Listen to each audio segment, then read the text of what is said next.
안녕하세요. 하루 필수 말씀 충전 하필 큐티 조종환입니다.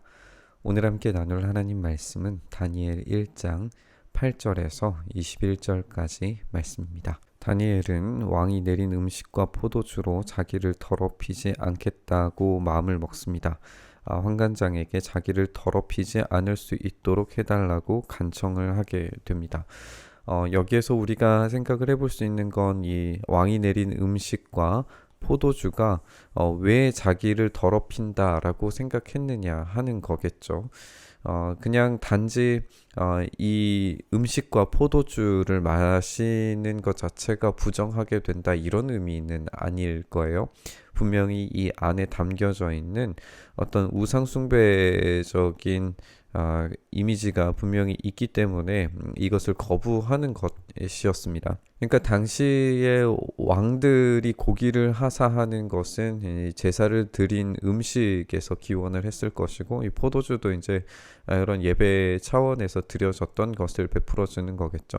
그러니까 왕이 내린다라고 하는 것은 우상숭배적인 부분도 분명히 이렇게 포함이 되어져 있지만, 또 한편으로는 왕이 음식을 제공해 주는 사람으로서 생명의 유지자가 되어 줄 수 있는 거겠죠. 그러니까 너의 하나님은 너의 생명을 지켜줄 수 없고 생명을 공급해 줄 수 있는 음식도 주지 않지만 나는 그 생명을 제공해 줄 수 있는 음식을 준다라고 하는 그런 의미가 될 겁니다. 그러니까 이것은 두 가지의 의미가 담겨져 있는 걸 거예요. 단지 우리가 이 본문에서 다니엘이 채식을 선택했다, 금주를 선택했다, 여기에 포커스를 맞출 수가 없는 이유입니다.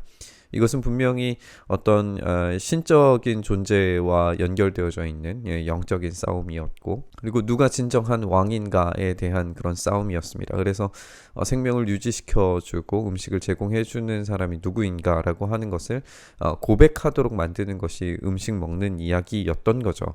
그렇기 때문에 다니엘은 이 음식을 먹는 순간에 음식을 제공해주는 사람을 왕으로 섬기게 되는 이런 문제가 놓여져 있기 때문에 더럽힘 당한다라고 생각을 했던 것 같아요. 그래서 이 음식 먹기를 거절을 합니다. 그러자 하나님께서 다니엘이 환관장에게서 호의와 동정을 받도록 해주십니다. 여기서도 우리가 생각을 해보게 되는 건 뭐냐면, 이 호의와 동정을 받는 것도 환관장이 임의로 주는 것이 아니라 하나님께서 받도록 해주셨기 때문에 이 호의와 동정을 받을 수 있다라는 사실입니다. 어제도 함께 살펴봤지만 하나님께서 바벨론으로 넘겨주셨기 때문에 이스라엘이 온 것이지 바벨론의 참된 힘과 능력이 강해서가 아니었습니다.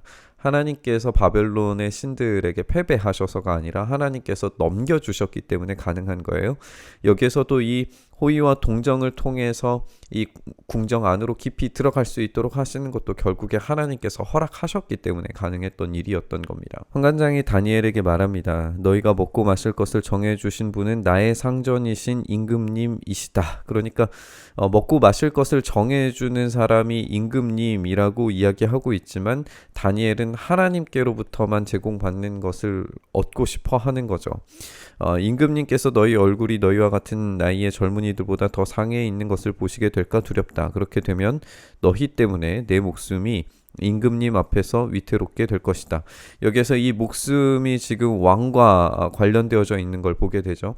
환관장은 자신의 왕 임금 느부갓네살에게 생명과 그리고 음식과 권세가 달려져 있습니다. 그러나 다니엘은 오로지 하나님께 자신의 생명과 음식과 모든 것이 달려져 있다라고 고백하는 이런 가치의 충돌을 경험하고 있는 거죠.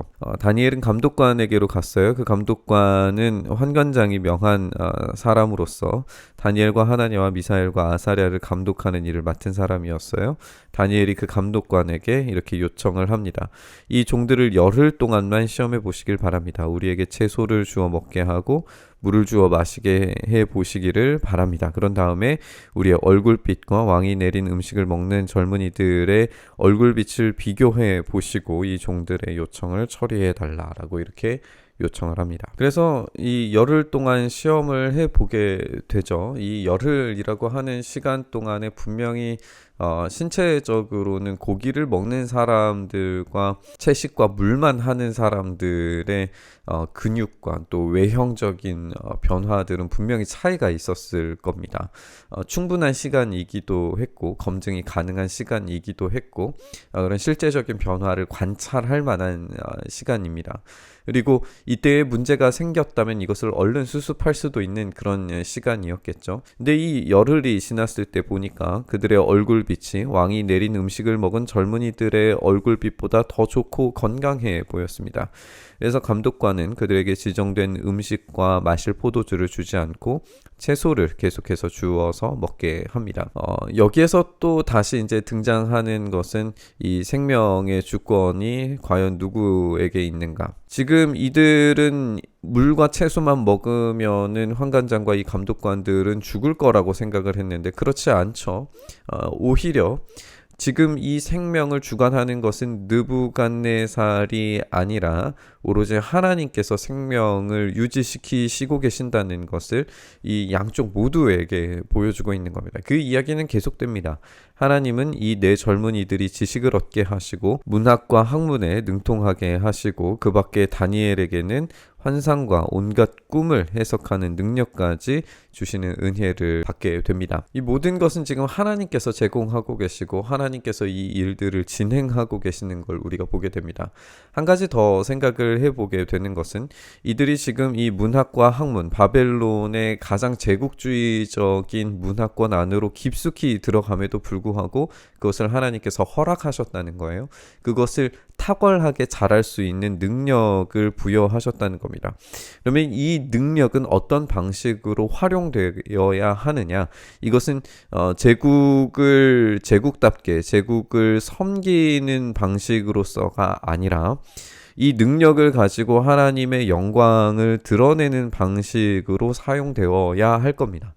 그리고 이것을 분명하게 다니엘과 세 친구들은 해내는 모습을 보게 될 겁니다. 왕이 정해놓은 3년 동안의 교육이 끝나는 날 환관장은 교육을 받은 젊은이들을 모두 느부갓네살 앞으로 데리고 가요.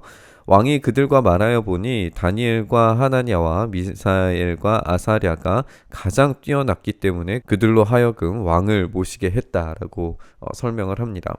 그러니까 지금 이 능력의 탁월함을 하나님께서 부여해 주셨고 이 능력의 탁월함을 가지고 왕을 모시게 되기는 했지만 느부갓네살은 참된 왕이 아니기 때문에 이들을 섬기는 다니엘과 세 친구의 능력은 제국을 위한 것처럼 보이지만 결국에 하나님의 능력을 드러내는 도구로서 사용이 될 겁니다. 그걸 우리가 이제 다니엘서 전체를 통해서 발견을 할 수 있는 메시지가 될 겁니다. 왕은 그들에게 온갖 지혜나 지식에 관한 문제를 물어보고서 그들이 전국에 있는 어떤 마술사나 주술가보다도 10배는 더 낫다는 것을 알고서 이렇게 왕의 측근에서 일을 할 수 있도록 합니다. 다니엘은 고레스 왕 1년까지 왕궁에 머물러 있었다라고 이야기해요. 물론 이제 이 뒤편에 보면은 고레스 왕 1년 이후에 또 다니엘은 왕국의 조언자로서 그리고 핵심적인 역할들을 또 믿음의 용기 있는 모습들을 보여주게 되는 걸 발견합니다.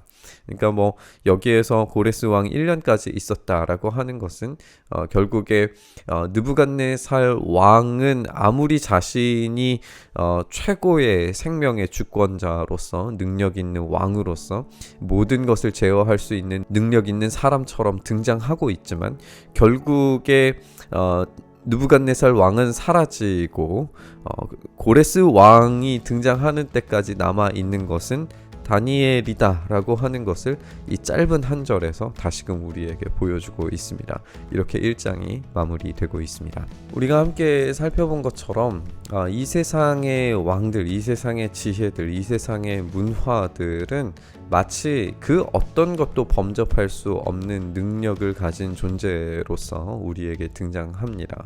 그리고 우리를 다스리려고 하고 우리에게 그 주권과 권능을 펼쳐 보이는 것 같습니다.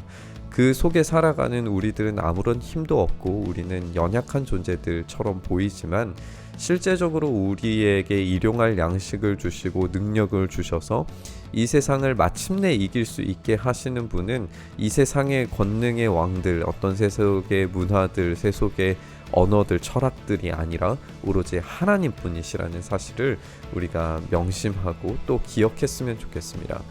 그랬을 때에 우리가 다시금 용기와 자신감을 회복할 수 있을 줄 믿습니다. 세상은 교회로 하여금, 기독교로 하여금 그 자신감을 떨어뜨리는 수많은 말과 수많은 증거들을 가지고 와서 우리 앞에 펼쳐 놓아 보이는 것처럼 보여도 사실상 그들의 종말은 정해져 있고 오로지 하나님의 나라가 영원하리라 라고 하는 이 변하지 않는 약속이 우리에게 있다는 사실을 기억했으면 좋겠습니다. 그렇다면 우리가 흔들릴 필요가 없습니다. 우리가 두려워해야 할 필요가 없고 걱정해야 할 필요가 없습니다. 우리는 단지 하나님께서 주시는 그 힘과 지혜와 능력으로 이 세상 깊숙이 더 탁월하고 더욱더 지혜롭고 더욱더 능력 있는 모습으로 이 세상을 바꾸어 갈 수 있는 그런 참된 실력 있는 그리스도인이 되어야 될 줄 믿습니다. 이 시간 함께 말씀 묵상하면서 그런 탁월한 그리스도인으로서 오로지 우리의 유일하신 왕 우리 주 예수 그리스도의 능력을 힘입어서 이 땅을 섬기며 이 땅을 변화시키는 삶 살아갈 수 있게 해달라고 기도하며 나아갔으면 좋겠습니다.